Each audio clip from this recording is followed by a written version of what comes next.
토지라는 소설을 쓴 박경리라는 작가가 있습니다. 1929년 경상남도 통영 출신인데요. 1969년부터 1994년까지 26년 동안 대하 소설 토지를 씁니다. 26년 동안 이렇게 소설을 썼어요.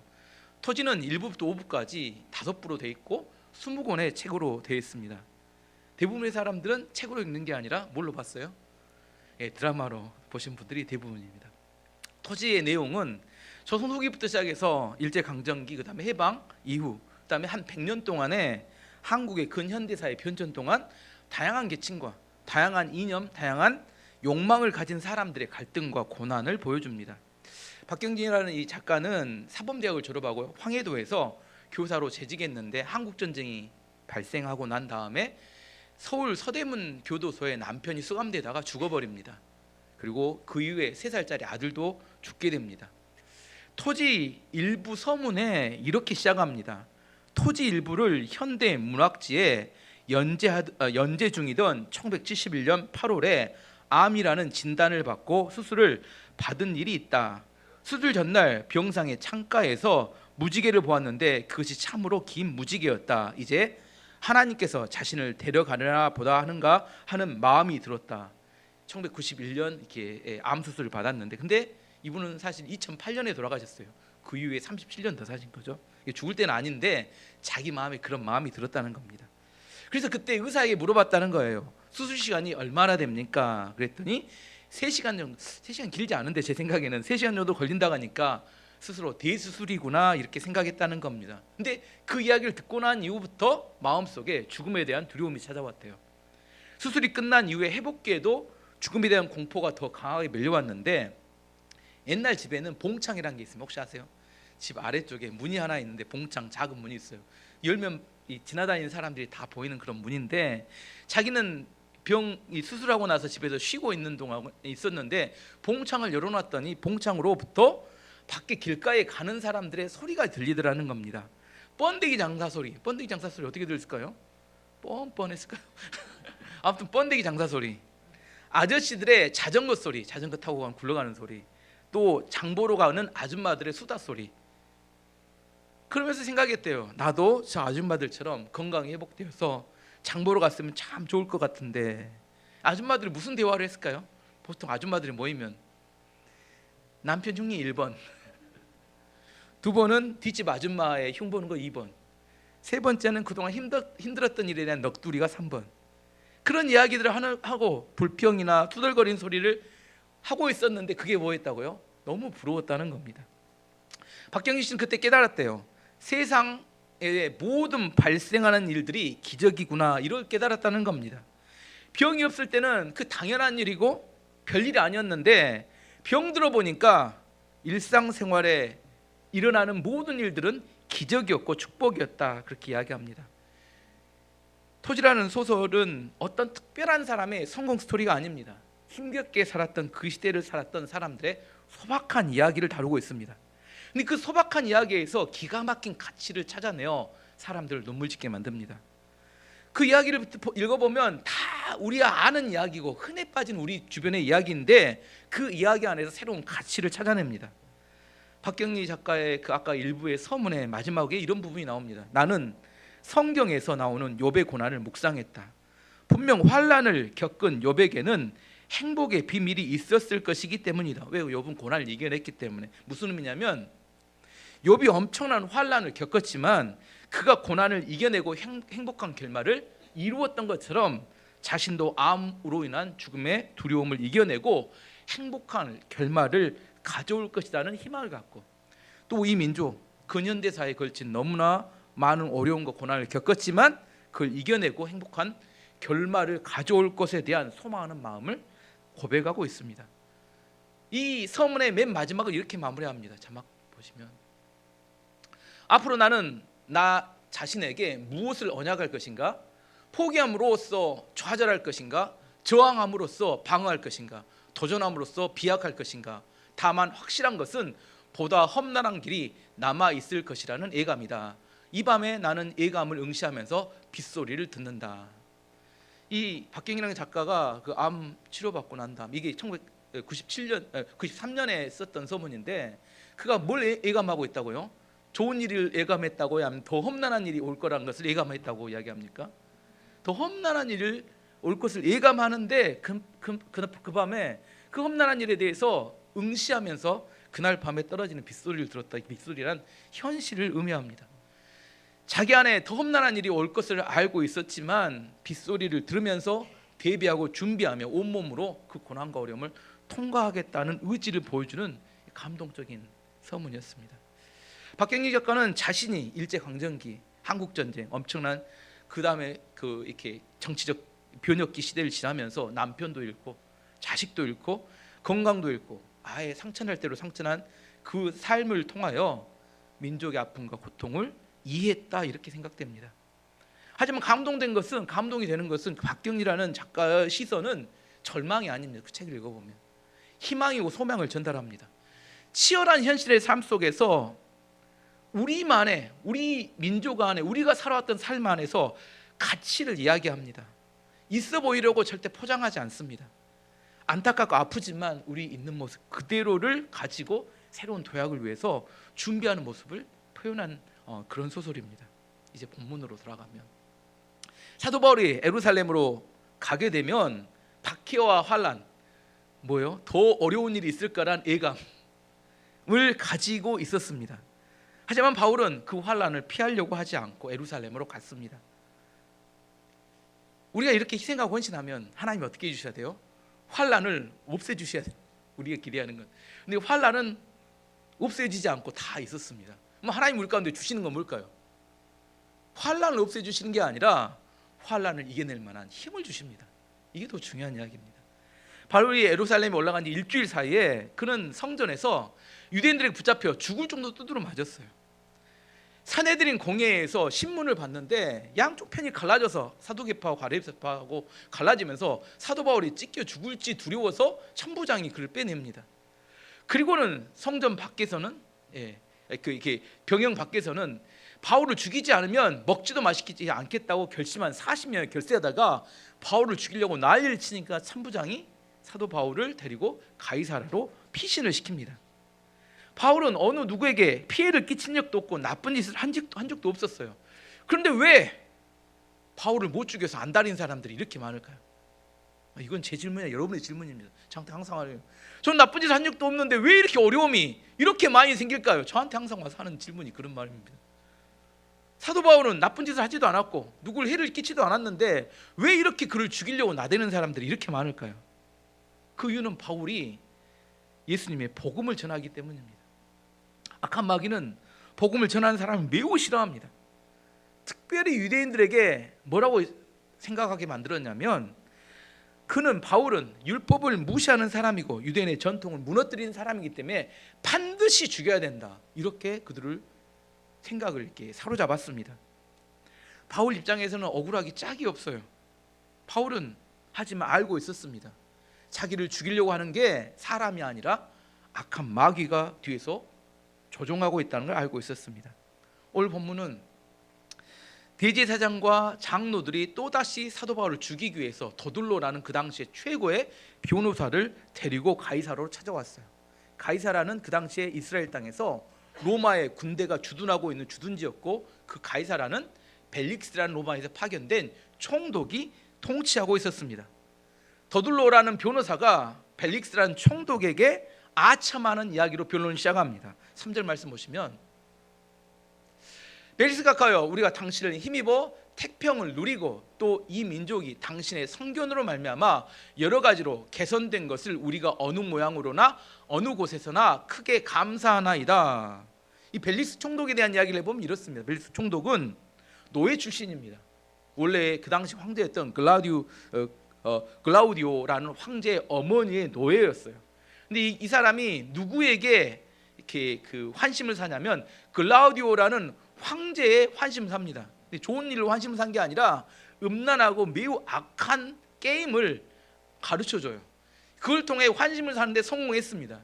그래서 글라우디오 황제가 이스라엘의 총독까지 그를 승진시켜서 올려줍니다.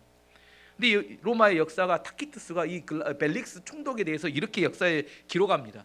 그는 매우 잔인한 사람이고 매우 세욕을 좋아하는 사람이고 매우 뇌물을 받기를 좋아하는 사람이었다. 성경에도 보면 이 벨릭스 총독은 사도 바울을 2년 동안 감옥에 두면서 뭘 원하냐면 돈 받기를 원했어요. 뒤에 보면 나옵니다. 돈을 얻을까 해서 그걸 자꾸 불러내서 돈 받으려고 했던 그런 사람입니다. 더둘로는 이 악하고 이렇게 악당인 벨릭스에게 아첨합니다. 당신 때문에 이스라엘이 태평성대를 누리고 있고 당신의 신적인 성전 지명으로 여러 문제가 잘 개선되어 우리 민족이 너무나 감사하고 있습니다.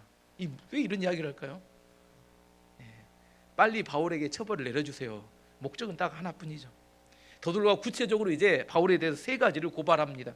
5절 6절 말씀 보시면 우리가 보니 이 사람은 전염병 같은 자라 천하에 흩어진 유대인을 다 소요하게 하는 자요 나사렛 이단의 우두머리라. 그가 또 성전을 더럽게 하려 함으로 우리가 잡았사오니. 죄목은 세 가지를 고소합니다. 첫 번째는 이 사람은 전염병 같은 사람이라 이 사람이 온 천하를 다니면서 로마 제국을 다니면서 유대인들을 선동하는 사람입니다. 반란을 주장하는 사람입니다. 첫 번째 죄목.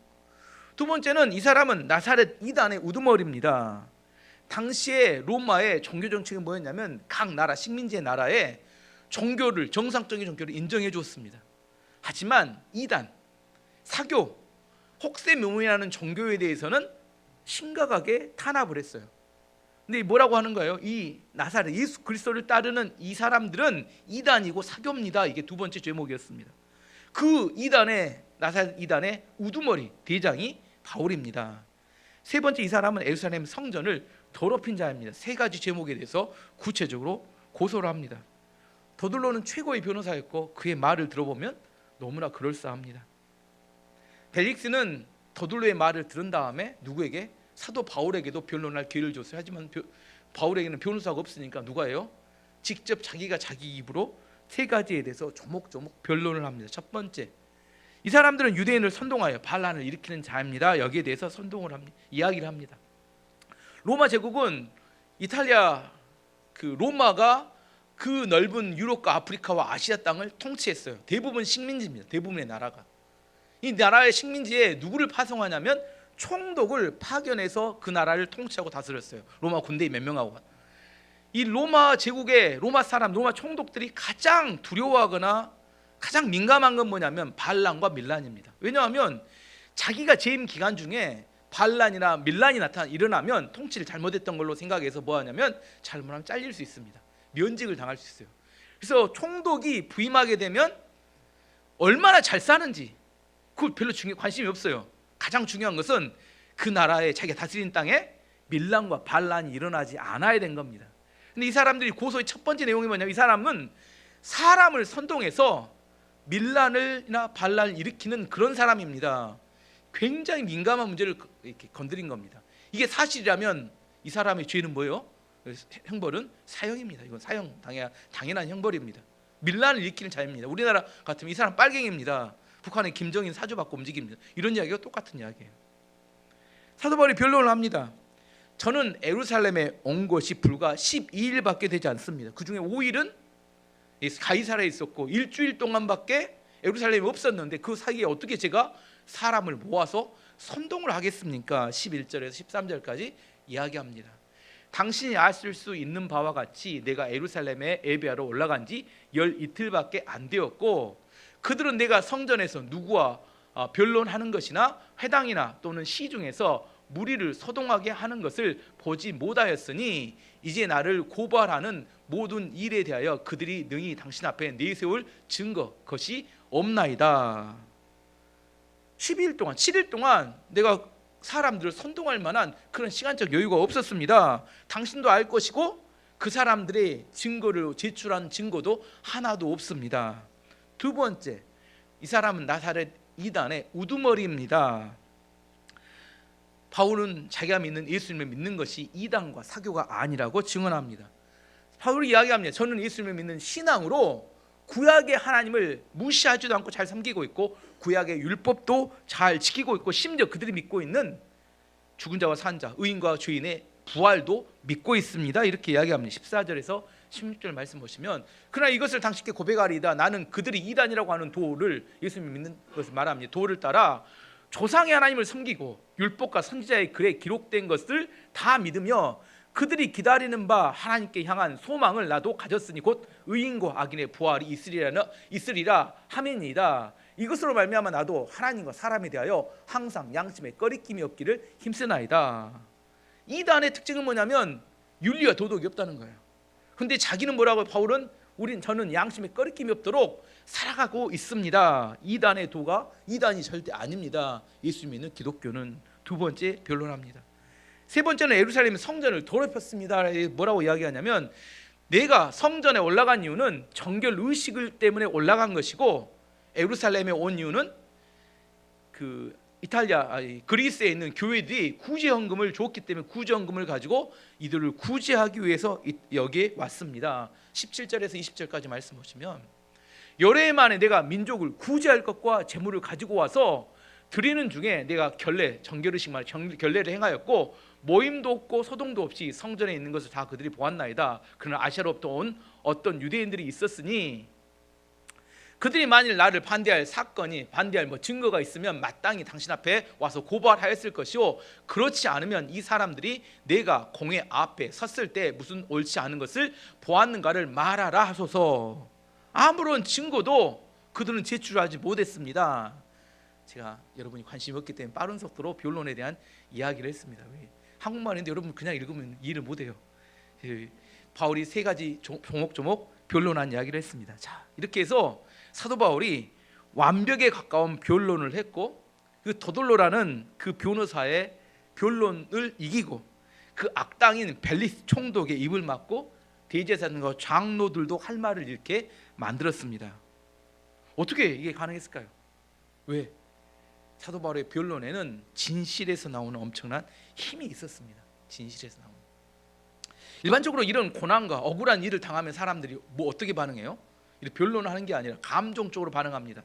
여러분이 반응했을 법한 반응을 제가 한번 알려드리면 왜 나에게 이런 고통을 주는 거냐?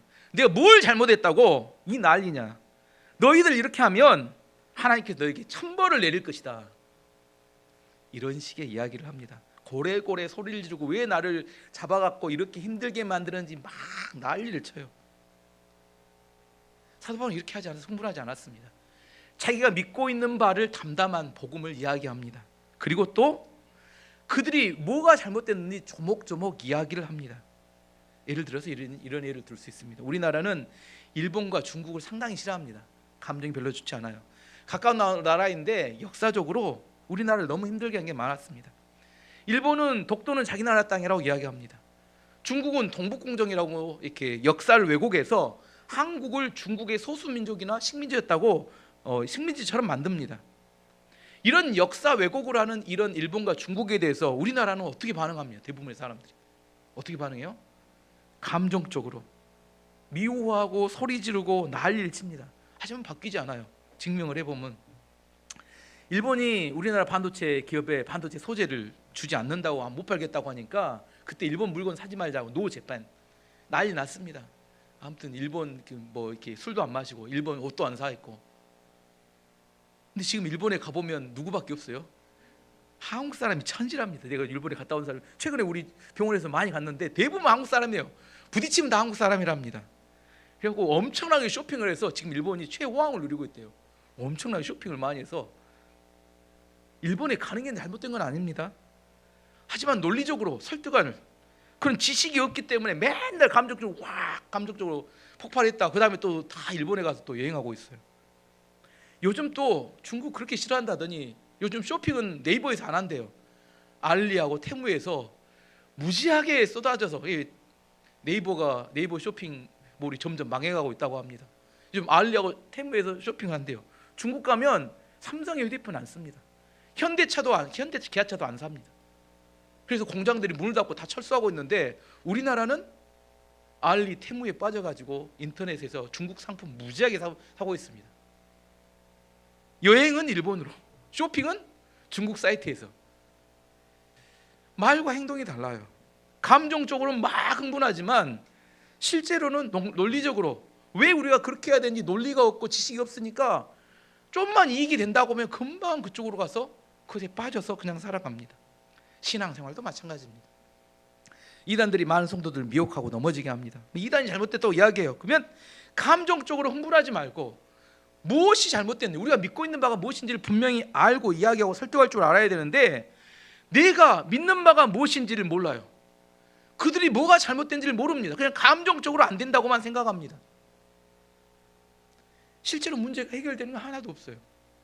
왜 이단들이 득세하느냐? 나중에 내가 믿고 있는 바가 뭔지를 몰라요. 여러분이 뭘 믿고 있는지, 그들이 뭐가 잘못된지를 몰라요. 나중에 이게 뒤집어지고 헷갈립니다.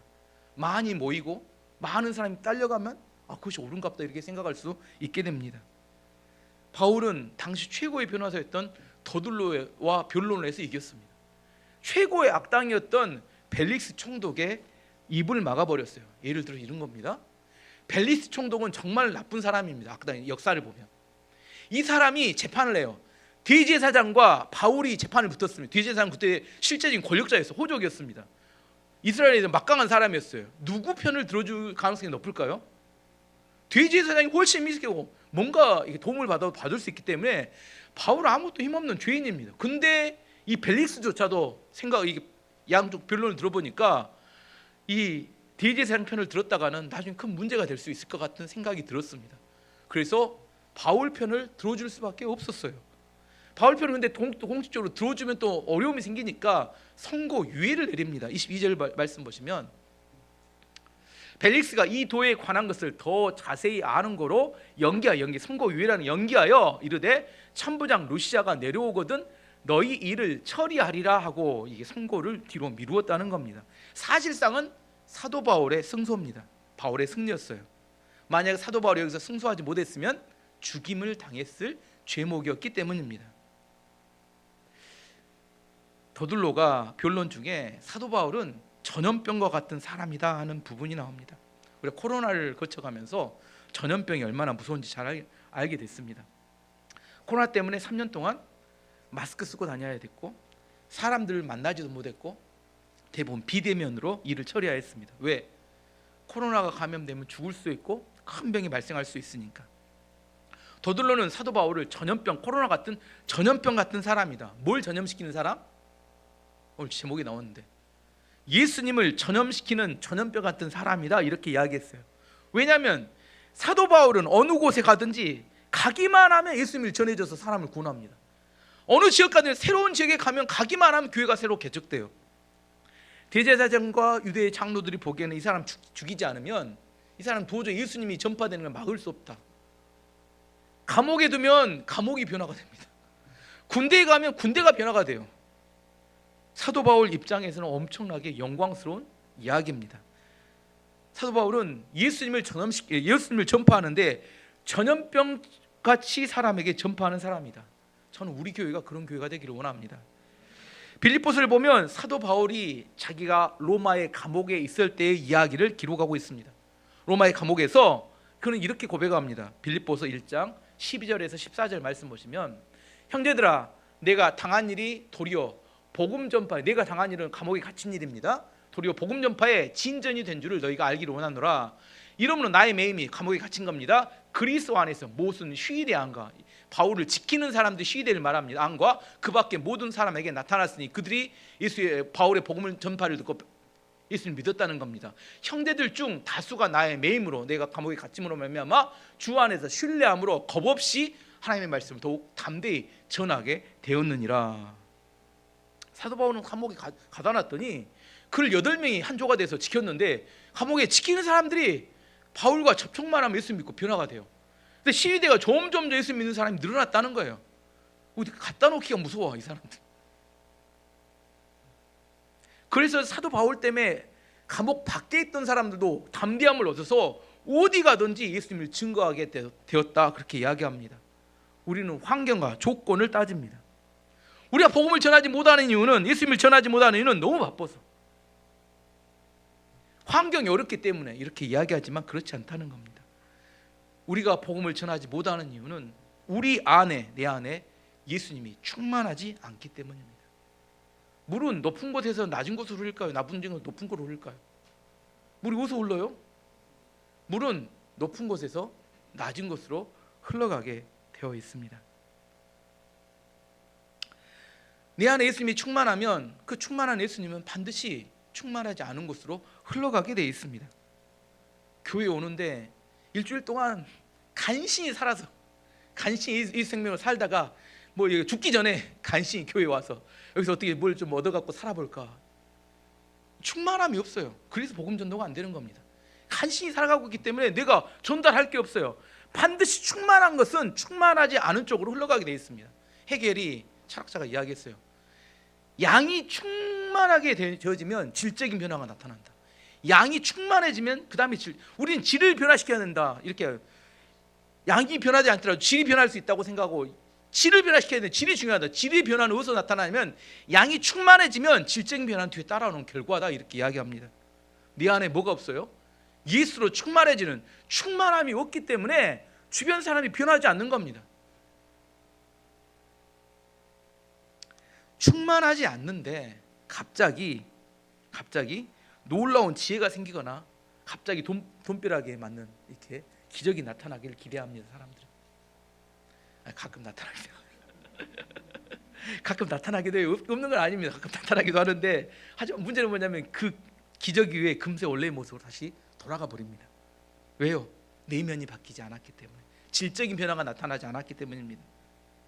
박경리 작가 이야기로 다시 돌아가면, 그는 근현대사의 역사를 통과하면서 남편이 죽고 아이가 죽고 암에 걸리는 과정을 통해서 거치면서 희망을 발견하기 위해서 몸부림을 쳤습니다. 희망이 별로 없어요.